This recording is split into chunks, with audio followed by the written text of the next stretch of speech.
तो आज की इस वीडियो में मोस्ट इम्पॉर्टेंट प्रश्न है जो कि आपको बहुत अच्छे से कवर करना है। तो चलिए आज की क्लास को हम स्टार्ट करते हैं। आज का हमारा सबसे पहला प्रश्न है, मानसिक आयु की संकल्पना का सर्वप्रथम प्रयोग किया गया था। ऑप्शन ए विनय साइमन मापनी 1905 के द्वारा, ऑप्शन बी विनय साइमन मापनी 1908 के द्वारा, ऑप्शन सी विनय साइमन मापनी 1911 के द्वारा, या फिर ऑप्शन फोर विनय साइमन मापनी 1916 के द्वारा। तो इसका राइट आंसर ऑप्शन सी विनय साइमन मापनी 1911 के द्वारा मानसिक आयु की संकल्पना का सर्वप्रथम प्रयोग किया गया था। नेक्स्ट क्वेश्चन, यदि एक बालक की वास्तविक आयु 12 वर्ष है तथा उसकी बुद्धि लब्धि स्तर 75 है तो उसकी मानसिक आयु होगी। तो इसका राइट आंसर ऑप्शन बी 9 वर्ष हो जाएगी, क्योंकि आप इस फार्मूले से मानसिक आयु बटे वास्तविक आयु गुणा 100 करके आप निकाल सकते हैं। नेक्स्ट क्वेश्चन, बच्चे दुनिया के बारे में अपनी समझ का निर्माण सक्रियता से करते हैं, यह कथन किस मनोवैज्ञानिक का है। ऑप्शन ए पियाजे, option B Pavlov, option C Kohlberg, option D Skinner. तो इसका राइट आंसर ऑप्शन ए पियाजे का यह कथन है। नेक्स्ट क्वेश्चन, बहुविकल्पीय बुद्धिमत्ता सिद्धांत के अनुसार जानवर, खनिज तथा पौधों की सभी किस्मों की पहचान करने तथा वर्गीकृत करने की योग्यता कहलाती है। ऑप्शन ए प्राकृतिक बुद्धिमत्ता, ऑप्शन बी भाषागत बुद्धिमत्ता, ऑप्शन सी स्थानिक बुद्धिमत्ता, ऑप्शन डी तार्किक गणितीय बुद्धिमत्ता। तो इसका राइट आंसर ऑप्शन डी प्राकृतिक बुद्धिमत्ता। नेक्स्ट क्वेश्चन, हार्वर्ड गार्डनर के बहुबुद्धिमत्ता सिद्धांत के अनुसार विद्यालयों में बुद्धिमत्ता के किस रूप का सम्मान नहीं किया जाता। ऑप्शन ए स्थानिक, ऑप्शन बी भाषा संबंध, ऑप्शन सी तार्किक, या फिर ऑप्शन डी उपयुक्त में से कोई नहीं। तो इसका राइट आंसर ऑप्शन डी उपयुक्त में से कोई नहीं। नेक्स्ट क्वेश्चन, यदि एक बच्चे की कालानुक्रमिक आयु 60 माह है और उसकी मानसिक आयु 66 माह है तो उसका IQ क्या होगा। तो option A 90, option B 100, option 3 110। तो इसका राइट आंसर ऑप्शन सी सही हो जाएगा। नेक्स्ट क्वेश्चन, बुद्धि की व्याख्या की गई है। ऑप्शन ए एक गुण के रूप में, ऑप्शन बी एक उत्पाद के रूप में, ऑप्शन सी एक प्रक्रिया के रूप में, ऑप्शन डी एक प्रक्रिया एवं उत्पाद के रूप में। तो इसका राइट आंसर ऑप्शन डी एक प्रक्रिया एवं उत्पाद के रूप में। नेक्स्ट क्वेश्चन, एक प्रतिभाशाली बच्चे को कभी भी परिभाषित नहीं किया जा सकता है। ऑप्शन ए उसकी बुद्धि लब्धि 120 या उससे कम अधिक है, ऑप्शन बी संगीत कला, सामाजिक नेतृत्व और अभिव्यक्ति के अन्य रूपों में उसका प्रदर्शन लगातार उल्लेखनीय है, ऑप्शन सी उसकी क्षमता आबादी के ऊपरी 2% से 3% की सीमा के भीतर है, और ऑप्शन डी जो अपनी उम्र के अन्य लोगों से बेहद अलग है। तो उसका राइट आंसर ऑप्शन सी उसकी क्षमता आबादी के ऊपरी 2% से 3% की सीमा के भीतर है। यह ऑप्शन सही हो जाएगा।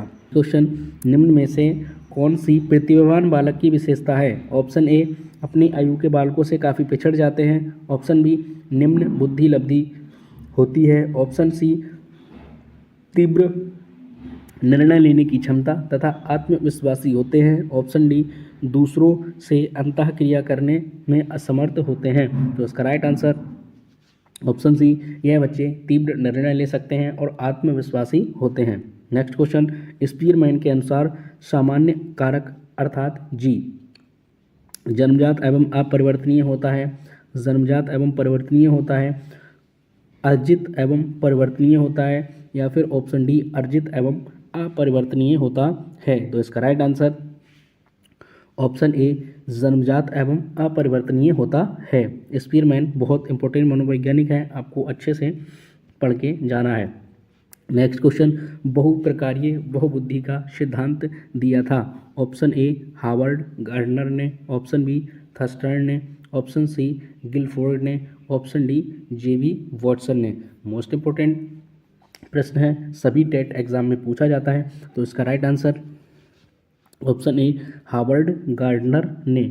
नेक्स्ट क्वेश्चन, बुद्धि लब्धि और शैक्षिक निष्पादन के बीच संबंध है। ऑप्शन ए गहरा, ऑप्शन बी सीधा, ऑप्शन सी समानुपाती, ऑप्शन डी उपयुक्त सभी। तो इसका राइट आंसर ऑप्शन डी उपयुक्त सभी। नेक्स्ट क्वेश्चन, लोगों का बहुभाग औसत है, कुछ अधिक बुद्धिमान है और कुछ बहुत मंद बुद्धि हैं। यह कथन स्थापित सिद्धांत पर आधारित है। ऑप्शन ए बुद्धिमत्ता का वितरण, ऑप्शन बी बुद्धिमत्ता का विकास, ऑप्शन सी बुद्धिमत्ता तथा लिंग भिन्नता, ऑप्शन डी बुद्धिमत्ता तथा प्रजाति भिन्नता। तो इसका राइट आंसर ऑप्शन ए बुद्धिमत्ता का वितरण। नेक्स्ट क्वेश्चन, एक शिक्षिका अपने शिक्षार्थियों की विभिन्न अधिगम शैलियों को संतुष्ट करने के लिए वैविध्यपूर्ण कार्यों का उपयोग करती है, वह किससे प्रभावित है। ऑप्शन ए गार्डनर के वह बुद्धि सिद्धांत से, ऑप्शन बी वाइगोत्स्की के सामाजिक सांस्कृतिक सिद्धांत से, ऑप्शन सी पियाजे के संज्ञानात्मक विकास के सिद्धांत से, ऑप्शन डी कोहलबर्ग के नैतिक विकास के सिद्धांत से। तो उसका right answer option A Gardner के बहुबुद्धि सिद्धांत से। साइकोमेट्रिक परीक्षण में जी का कारक का अस्तित्व किसके द्वारा प्रस्तावित किया गया है। Option A Binet, option B Webbs, option C Thorndike, option D Spearman. तो इसका right answer option D Spearman सही हो जाएगा। बुद्धि तार्किक चिंतन है, बुद्धि की ये परिभाषा दी है। ऑप्शन ए स्टर्न ने, ऑप्शन बी टर्मन ने, ऑप्शन सी स्पीयरमैन ने, ऑप्शन डी बिनेट ने। तो इसका right answer option D beneath ने बुद्धि तार्किक चिंतन है यह परिभाषा दी है।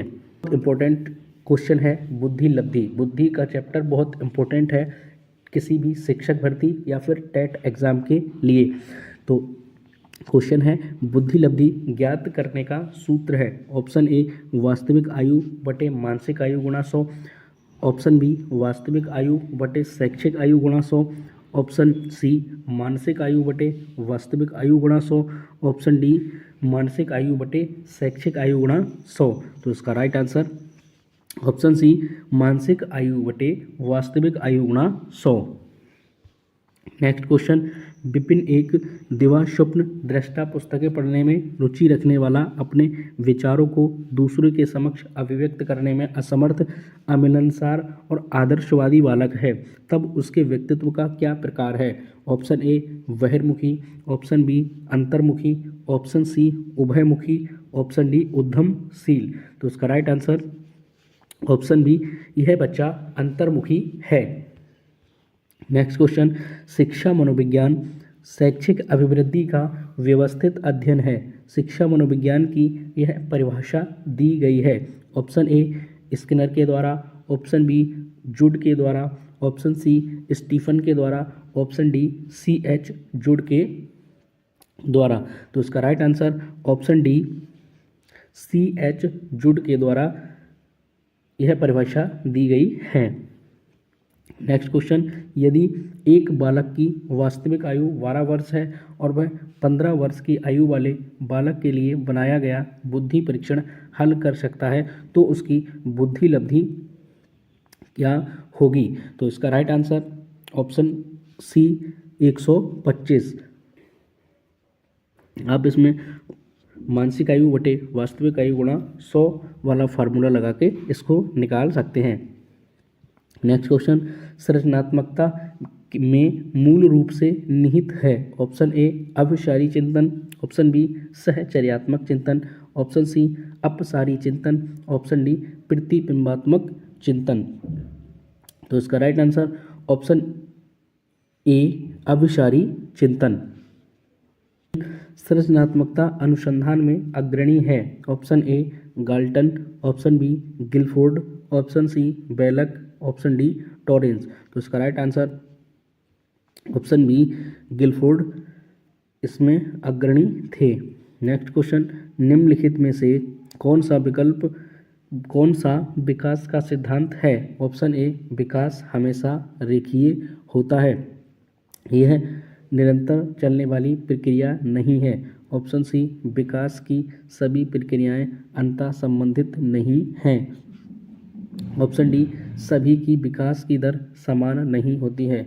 तो यह ऑप्शन डी सही हो जाएगा, क्योंकि सभी की विकास दर समान नहीं होती है, जबकि विकास हमेशा रेखीय नहीं होता है, यह निरंतर चलने वाली प्रक्रिया होती है और विकास की सभी प्रक्रियाएं अंतर संबंधित होती हैं। पाठ्य वस्तु और फल सब्जियों के कुछ चित्रों का प्रयोग करती है और अपने विद्यार्थियों से चर्चा करती है।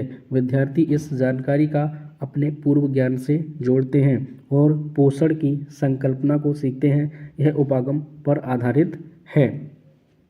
ऑप्शन ए, पुनर्बलन के सिद्धांत पर। ऑप्शन बी, अधिगम के सक्रिय अनुबंधन के सिद्धांत पर। ऑप्शन सी, ज्ञान के निर्माण, या फिर ऑप्शन डी, अधिगम के शास्त्रीय अनुबंधन पर। तो इसका राइट आंसर ऑप्शन सी, ज्ञान के निर्माण पर।